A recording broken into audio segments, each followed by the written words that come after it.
Pushpa part 1 తో pan India భాషలతోనే సరిపెట్టుకున్నాను. కానీ ఈసారి అలా కాదు. ప్రపంచవ్యాప్తంగా బాక్స్ ఆఫీస్ దండయాత్ర చేస్తానంటూ వచ్చేస్తున్నాడు పుష్పరాజ్. ఇప్పటికే ఊహించని బిజినెస్ లెక్కలతో షాక్ ఇస్తూ రికార్డులు క్రియేట్ చేస్తోంది పుష్ప 2. ఇప్పటి వరకు ఏ తెలుగు సినిమాకు కూడా జరగని బిజినెస్ పుష్ప 2కు జరుగుతోంది.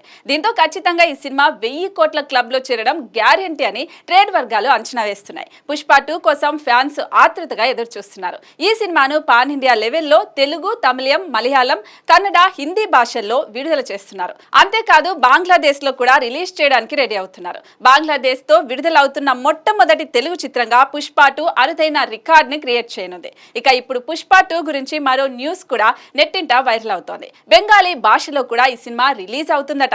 దీనిపై ఇంకా అధికారిక ప్రకటన రావాల్సి ఉంది. ఇదే కాదు ఇంకొన్ని భాషల్లో కూడా పుష్ప 2 రిలీజ్ కు ప్లాన్ చేస్తున్నట్టుగా తెలుస్తోంది. ఇకపోతే అభిమానుల్లో మరింత జోష్ నింపేందుకు మరో టీజర్ విడుదల చేసేందుకు చిత్ర యూనిట్ ప్లాన్ చేస్తున్నట్టుగా సమాచారం. ఇటీవల వచ్చిన టీజర్ కు భారీ రెస్పాన్స్ రావడంతో మరో టీజర్ ని విడుదల చేసేందుకు సుకుమార్ సిద్ధమైనట్లు తెలుస్తోంది.